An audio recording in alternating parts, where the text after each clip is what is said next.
दोस्तों कैसे हैं आप सभी? तवांग सीरीज़ के इस वीडियो में हम आपको लेकर चलेंगे तवांग से जिमिथांग गाँव की यात्रा पर। जिमिथांग भारत-चीन सीमा पर बसा एक छोटा और खूबसूरत गाँव है। तवांग से 2 रास्ते आपको इस गाँव तक लेकर जाते हैं।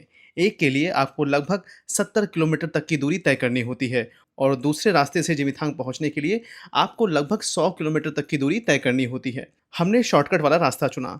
इस रास्ते पर आपको संगीतसर लेक, पीटित्सो लेक, ताक्संग गोम्पा, अरुणाचल की सबसे ऊंचाई वाली जगह पर स्थित बेकरी, तीसरी उदासी गुरुद्वारा और रास्ते में कमाल के वाटरफॉल्स मिलते हैं। कई बार ये रास्ता आपको मानो यूरोप जैसा एहसास करा देता है। और हाँ, हमने अपनी इस यात्रा को तवांग से किराए पर ली हुई स्कूटी के जरिए पूरी की, जिसे हमने 900 रुपये प्रतिदिन के हिसाब से किराए पर लिया था। मैंने इस स्कूटी से तवांग में लगभग 300 किलोमीटर तक की यात्रा की। जिमिथांग जाने के लिए हमने जिस रास्ते को चुना, उस रास्ते पर संगीतसर लेक से पहले तो हमें इक्का-दुक्का टूरिस्ट दिखे, लेकिन संगीतसर लेक के बाद हमें कोई टूरिस्ट नहीं दिखा। और हाँ, जिमिथांग से 30 किलोमीटर पहले ये रास्ता हेयरपिन बैंड में बदल जाता है और वहाँ से शुरू होता है असली चैलेंज। इस वीडियो में हम आपको बताएंगे जिमिथांग की यात्रा के बारे में विस्तार से।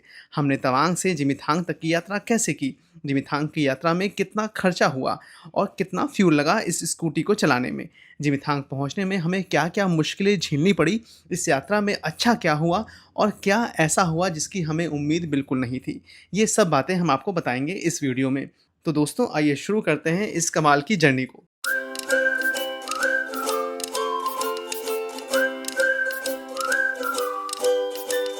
तवांग से 10 किलोमीटर ही आगे बढ़े थे कि रास्ते में दिखाई दी एक खूबसूरत लेक।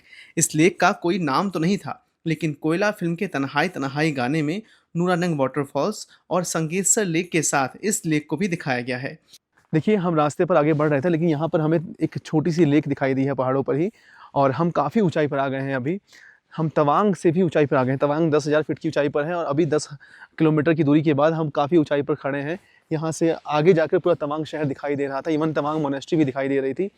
तो ये जो लेक है देखिए, इसके ऊपर आपको तिब्बतियन प्रेयर फ्लैग्स लगे हुए दिखाई दे रहे हैं। इन प्रेयर फ्लैग्स से बेसिकली इनकी इम्पोर्टेंस है, ये जो 5 तत्व होते हैं उनका उनका जो है उनको प्रतिबिंबित करते हैं, उनको उनको माना जाता है कि इनके अंदर 5 तत्व हैं और जब हवा चलती है, तो हवा के साथ जब ये उड़ते हैं, तो हवा जब फैलती है तो पॉजिटिविटी लेकर फैलती है। इसीलिए इनको ऊँचाई पर अक्सर बाँधा जाता है और उसी का एक एग्ज़ाम्पल आप यहाँ देख रहे हैं।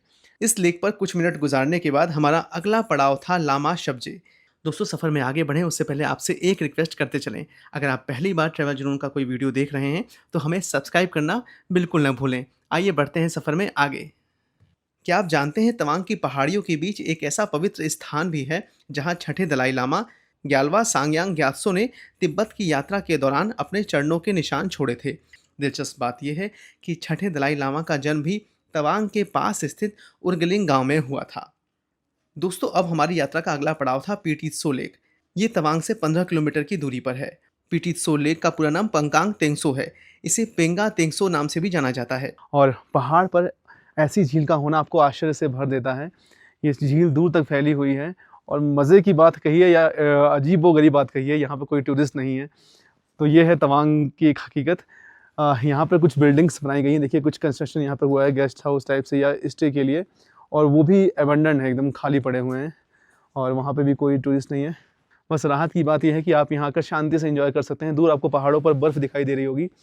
बुमला पास या फिर संगीतसर लेक जाने वाले ज़्यादातर टूरिस्ट यहाँ कुछ देर रुककर इसकी खूबसूरती का आनंद ज़रूर लेते हैं। दोस्तों तवांग में 100 से ज़्यादा नेचुरल लेक्स हैं, लेकिन पीटीत्सो अपनी नेचुरल ब्यूटी के कारण सबसे ज़्यादा लोकप्रिय है। झील से आगे बढ़े तो ऐसा लगा मानो कोई रास्ते पर था ही नहीं, लेकिन जैसे जैसे सुबह पीछे छूटती गई, सड़क पर हमें गाड़ियाँ भी दिखती गईं। दोस्तों, अभी हम तवांग से 20 किलोमीटर ऊपर आ चुके हैं और ये वो जगह है जहाँ पर आपको बर्फ़ से ढकी पहाड़ियाँ साफ-साफ दिखाई दे रही हैं। और इस रास्ते पर देखिए नीले फूल खिले हुए हैं। आपको मैं दिखाऊँ, ये देखिए नीले फूल यहाँ खिले हुए हैं और खामोशी ऐसी है कि सिर्फ आर्मी की मूवमेंट है, बाकी कोई यहाँ पे नहीं है। कोई टूरिस्ट तो है ही नहीं यहाँ पर। कुछ लेबर्स हमें दिखाई दिए थे। नीचे नागला लेक दिखाई दी थी और एक और छोटी-सी लेक थी, वो अननेम्ड कोई लेक थी। अब देखिए, यहाँ से हमारा सफ़र बचा हुआ है अभी भी 46 किलोमीटर, यानी 46 किलोमीटर हमें और जाना है और इसी स्कूटी के भरोसे हमें आगे बढ़ना है।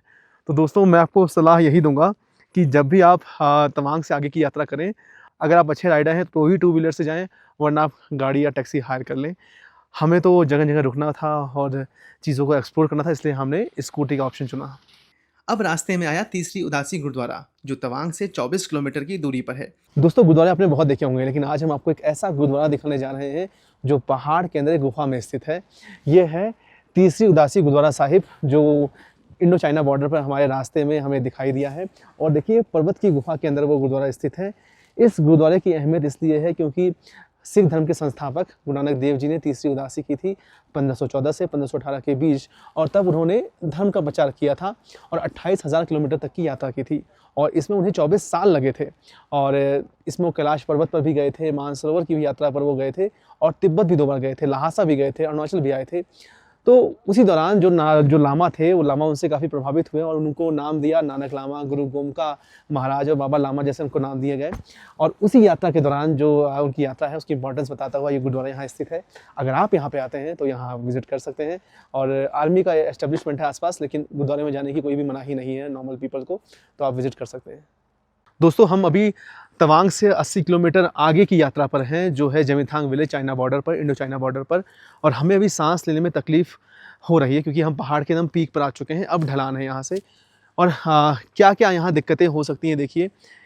सिर दर्द, मतली, ख़राब नींद, अत्यधिक थकान, उलझन, लड़खड़ाना, भारी नींद, गुलाबी बलगम, आराम में सांस फूल रही हम लोगों की, सूखी खांसी और सीने में जकड़न, ये सब समस्या हो सकती है। प्लस लेकिन आर्मी का यहाँ पे एक हेल्प सेंटर है, अगर ऐसी कोई समस्या होती है तो आप यहाँ आ सकते हैं। लेकिन मैं आपको रिकमेंड करूँगा कि बुज़ुर्ग और बच्चे यहाँ आने से परहेज़ करें।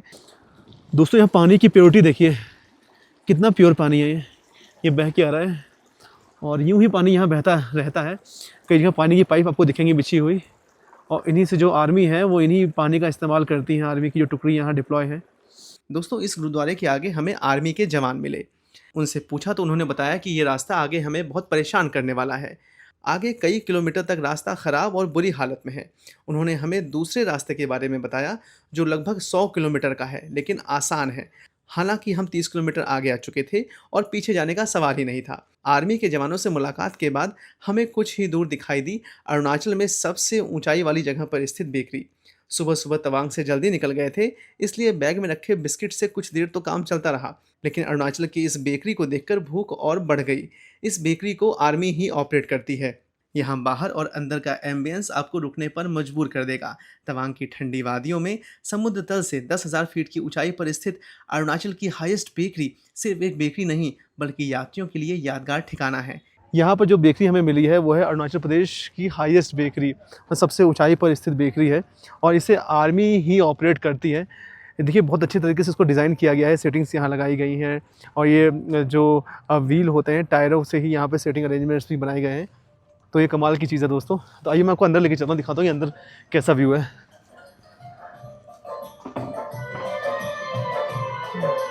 ये देखिए दोस्तों, पेंटिंग है यहाँ पे, सेटिंग है। इस बेकरी से संगीतसर लेक की दूरी 7.5 किलोमीटर है। हमें जैसे ही दूर से संगीतसर लेक का पानी दिखाई दिया, मानो हमारी आधी थकान दूर हो गई। एक ब्रिज के नीचे से संगीतसर लेक से पहले ही वाटरफॉल बह रहा था। कुछ देर यहाँ रुककर हमने फ़ोटो खिंचवाई।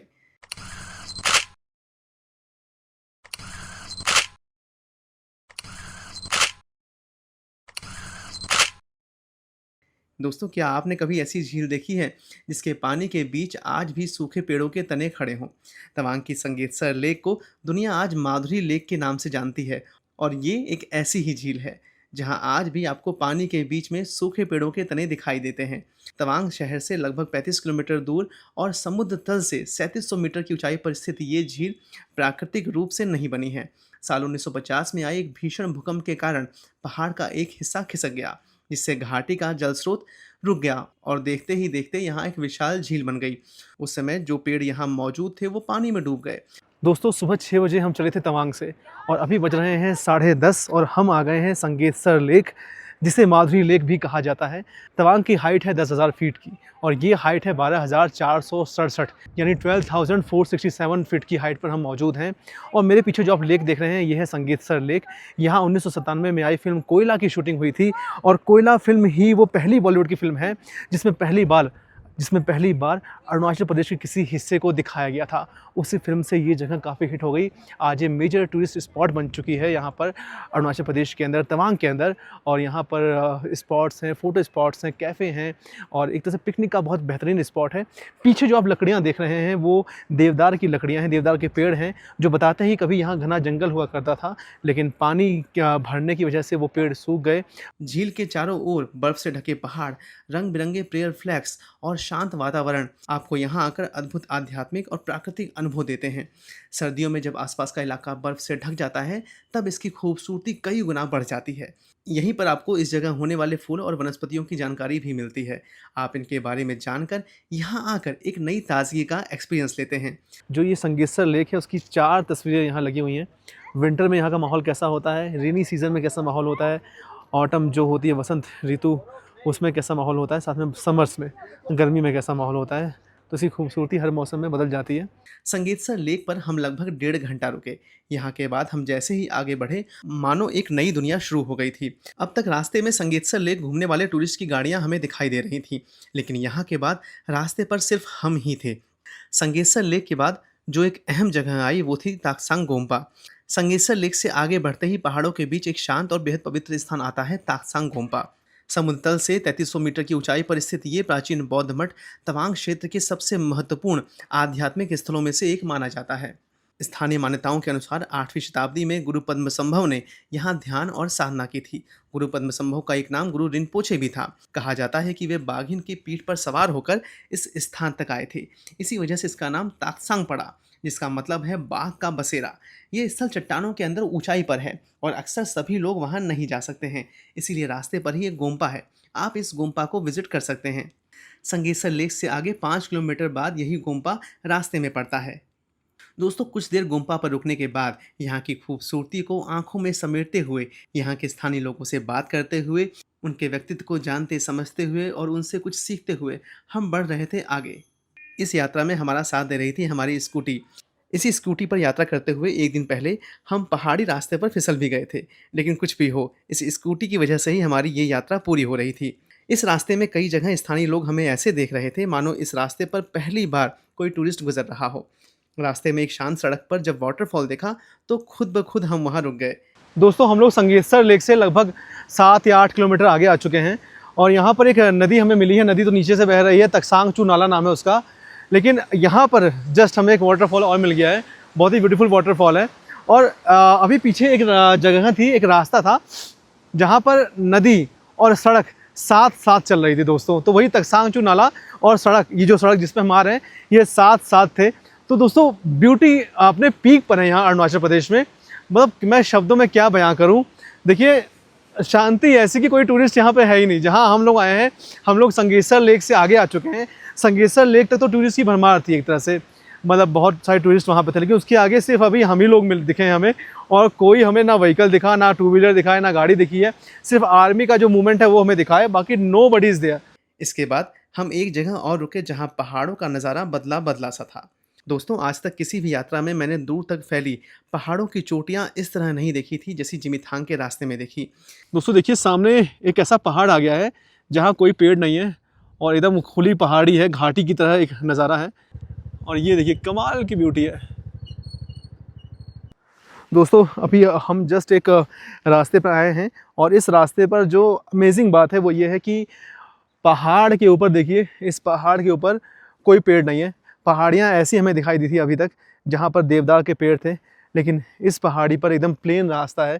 और किसी जो हम लोग सीन देखते हैं ना, कोई हम लोग सीनरी देखते हैं चार्ट पर, वैसा व्यू आ रहा है। हट्स बने हुए हैं, वैसा व्यू आ रहा है। और यहाँ पर हट्स बने हुए हैं, बड़ी खूबसूरत और कमाल के हट्स हैं।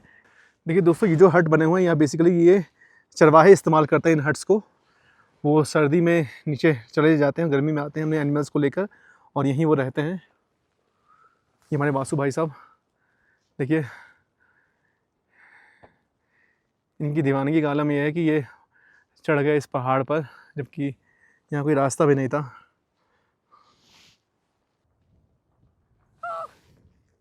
आवाज़ भी नहीं आ रही। हमें इसी रास्ते पे एक जगह बंकर जैसे स्ट्रक्चर्स भी दिखाई दिए। दोस्तों, ये किसी बंकर की तरह लग रहा है, क्योंकि एक के बाद एक कई ऐसे स्ट्रक्चर्स हैं। तो ये लग रहा है कि बंकर रहा होगा कभी यहाँ से, कभी आर्मी यहाँ पर रहती होगी या 1962 के वॉर के दौरान इसे इस्तेमाल में लाया गया होगा। बट मैं श्योरली कुछ कह नहीं सकता हूँ इसके बारे में, क्योंकि कोई भी इन्फॉर्मेशन नहीं दी गई है। बट हाँ, स्ट्रक्चर काफ़ी कुछ उससे मेल खा रहा है। बट ये वैली बड़ी खूबसूरत है। और यहाँ पे BRO ने क्या लिखा हुआ है, बॉर्डर रोड्स ऑर्गेनाइजेशन ने क्या लिखा हुआ है, देखिए, it's not a rally, enjoy the valley. फिर कुछ दूर आगे एक ग्रामीण घर और सामने खड़ा याक नजर आया। ये पल तो बहुत ही खूबसूरत था। अगर आप तवांग की यात्रा पर हैं तो रास्ते में आपको बड़े बड़े बालों वाला एक विशाल जानवर जरूर दिखाई देगा। ये है याक, जिसे हिमालय का शिप ऑफ द माउंटेन्स यानी पहाड़ों का जहाज भी कहा जाता है। इसके लंबे और घने बाल, मजबूत शरीर और बड़े फेफड़े इसे बेहद कम तापमान और ऑक्सीजन की कमी वाले वातावरण में भी जीवित रहने में मदद करते हैं। जहां इंसानों को सांस लेने में परेशानी होती है, वहीं याक आराम से पहाड़ों पर चल फिर सकता है। अरुणाचल प्रदेश में मोनपा समुदाय की लाइफ में याक का खास महत्व है। ये सिर्फ एक पशु नहीं बल्कि उनकी लाइफस्टाइल और उनकी कमाई का आधार भी है। याक के दूध से मक्खन, पनीर और पारंपरिक बटर टी बनाई जाती है। इसके ऊन से गर्म कपड़े और कंबल तैयार किए जाते हैं, जबकि पहाड़ी रास्तों पर सामान ढोने के लिए भी याक का इस्तेमाल किया जाता है। हम आगे एक जगह और रुके ही थे कि तभी घंटों से बंद मेरे मोबाइल पर एक मैसेज आया। चेक किया तो ये भूटान में एंट्री का वेलकम SMS था। एक बार तो मैं सकपका गया, दाएं बाएं देखा, कुछ समझ में आता इससे पहले ही नेटवर्क तुरंत गायब हो गया। हम जिस जगह थे उससे कई किलोमीटर आगे बाईं ओर भूटान का इलाका था और दाहिनी ओर था LAC यानी भारत चीन की सीमा। एक मैसेज आया मेरे पास, welcome to Bhutan, this is an important message regarding international roaming on your VI नंबर। तो इंटरनेशनल रोमिंग लगनी शुरू हो गई मेरी, वो भी भूटान की, जबकि मैं अरुणाचल प्रदेश में हूँ अभी। तो ये मैसेज थोड़ा चौंकाने वाला है। खैर, मैं कॉल तो कोई करूँगा नहीं, तो अगर नेटवर्क आएगा तो मैं सिर्फ व्हाट्सअप कॉलिंग ही करूँगा। बट मैं पूछूंगा ज़रूर उनसे कि ऐसा मैसेज क्यों है मेरे पास। दोस्तों, हमें इस पूरे रास्ते भर में कुछ एक लोग मिल रहे हैं, और ऐसे भाई साहब मिले हैं हमें। आइए थोड़ा इस इलाके को भी समझते हैं कि इसकी ज्योग्राफी है क्या। तो सर, आपका नाम क्या है? मेरा सर नाम कुनसंग लुंडुपे सर। आप यहीं से हैं? जी यहीं का ही हूँ सर। तो ये बताइए, ये कौन सा गांव है जहाँ हम अभी खड़े हैं? ये है सर जिमिथांग सर। जिमिथांग है? जी। लेकिन जिमिथांग तो भी बहुत दूर है, 30 किलोमीटर। ये अभी आपको ये जाते ही नीचे सर जिमिथांग पहुँचेगा। अच्छा। ये अंदर पूरे जिमिथांग का अंदर ही जाते ये हैं सर। जिमिथांग है, लेकिन जिमिथांग की बस्ती किधर है? पहुँचते अभी सर आपको मिल जाएगा, ये नीचे ये घाटी में मिल जाएगा, नीचे है सर। अच्छा, मतलब यहाँ से है 20 किलोमीटर होगा। हाँ सर, यही है। आपको यहाँ से पूरा डाउन डाउन जाना है सर, नीचे डाउन डाउन जाना है। जी। लेकिन ये बताइए, यहाँ पे कोई टूरिस्ट हमें दिखा नहीं अभी तक, ऐसा क्यों है? टूरिस्ट क्यों नहीं आते यहाँ पे, कम क्यों आ रहे हैं? पता नहीं सर, वो तो हाँ। नीचे आप यहाँ ज़्यादा दूर है ना सर, इसलिए होता होगा। हाँ। यहाँ मदर लेक में आते हैं, हाँ। और कभी कभी नीचे केंजमानी तरफ भी आते हैं सर। केंजमाने? जी। वो किधर है केंजमाने? ये किधर? आपको नीचे जाना पड़ेगा, जिमितांग से होकर आगे निकलना पड़ेगा सर। अच्छा, बॉर्डर की तरफ? यहाँ बॉर्डर की तरफ निकलना पड़ेगा जहाँ सर। पे वो स्तूपा है उधर क्या? जी, यहाँ आपको ये जिमितांग पहुँचेगा गांव, हाँ। इसका आगे निकलना पड़ेगा, ये केंजमानी निकल जाएगा आपको। अच्छा, और होम स्टेज भी है जिमिथांग हाँ, में? जिमितांग वहाँ पे मिल जाएगा। अच्छा, ये बताइए कि भूटान किस तरफ है? भूटान सर ये आपको नीचे तरफ पड़ेगा सर। इस तरफ? जी, इस तरफ भूटान इस तरफ है और चाइना इस तरफ है। हाँ, जी वो पूरा वो सर, वो जो बर्फ पूरे चाइना पे मतलब है सर। बर्फ पड़ा है वो चाइना है। हाँ जी, वो ये जिमिथांग गांव है। ये हमारा ये लुम्पो है सर। लुम्पो है ये? जी, लुम्पो गाँव है सर। और जिमिथांग नीचे है? हाँ, जिमितांग नीचे है तो सर। हमें लुम्पू जाना पड़ेगा या जिमिथांग पहुंचेंगे हम? लुम्पो जाना नहीं पड़ेगा सर, आपको डायरेक्ट जिमितांग निकल जाएगा। जिमिथांग पहुंचेंगे, जी। ठीक है। तो आप क्या क्या करते हैं भाई साहब? मैं इधर टिगोम्पा में ग्रिप पे हूँ सर, BRO पे। BRO, बॉर्डर जी, बॉर्डर तो जी। गवर्नमेंट जॉब है आपकी? जी सर, ग्रिप पे बॉर्डर और BRO को। यहाँ आगे हमें बिजली के लिए लगाए गए खंभे नजर आए। तब समझ में आया कि गवर्नमेंट के लिए बॉर्डर एरिया में बेसिक एम्यूनिटीज़ पहुँचाना कितना मुश्किल रहता होगा और यहाँ स्थानीय लोग किन हालातों में अपना गुजर बसर करते होंगे। दोस्तों, रास्ते में अब वो जगह आई जिसने हमारी हालत ख़राब कर दी। नक्शे पर आप जिस हेयरपिन बैंड वाले रास्ते को देख रहे हैं, वो लगभग 20 किलोमीटर से ज़्यादा का रास्ता है और इस रास्ते पर गिरी हुई चट्टानें, पेड़ और बजरी से हमारा सामना हुआ। इस रास्ते पर कोई दूसरा व्हीकल तो क्या, कोई इंसान भी नहीं दिखाई दिया। अगर किसी की गाड़ी यहाँ ख़राब हुई तो यात्रा राम भरोसे समझिए। यहाँ पर हमें आर्मी जवान की बताई बात याद आई, जिन्होंने कहा था कि आगे रास्ते बेहद ख़राब हैं, इसीलिए हम वापसी में लुमला होकर गए और वहाँ का रास्ता बेहद स्मूथ है। रास्ते भर में गांव, मार्केट्स आपको मिलते हैं। हालांकि वहाँ से तवांग की कुल दूरी 100 किलोमीटर की हो जाती है। हेयरपिन बैंड पर इस थका देने वाली और डरा देने वाली यात्रा के बाद हम पहुँचे जिमिथांग में।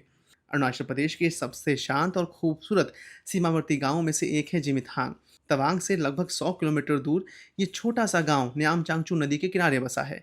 चारों ओर ऊंचे पहाड़, घने जंगल और कल कल करके बहती नदी इस जगह को किसी पोस्टकार्ड जैसा खूबसूरत बना देती हैं। लेकिन जिमिथांग सिर्फ अपनी प्राकृतिक सुंदरता के लिए ही नहीं, बल्कि अपने ऐतिहासिक और आध्यात्मिक महत्व के लिए भी जाना जाता है। साल 1959 में जब 14वें दलाई लामा तिब्बत से भारत में शरण लेने के लिए आए थे, तो उन्होंने सबसे पहले भारतीय सीमा में इसी क्षेत्र से प्रवेश किया था। आज भी उनकी उस ऐतिहासिक यात्रा की यादें यहाँ जीवंत हैं और इसी कारण ये स्थान बौद्ध श्रद्धालुओं के लिए खास महत्व रखता है।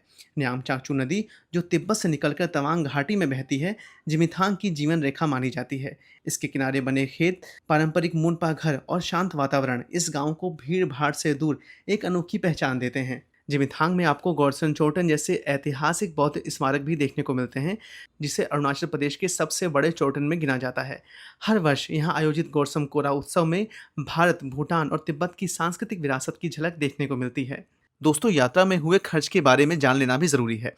तवांग से जिमिथांग की यात्रा में हमारा कुल खर्च आया 650 रुपये।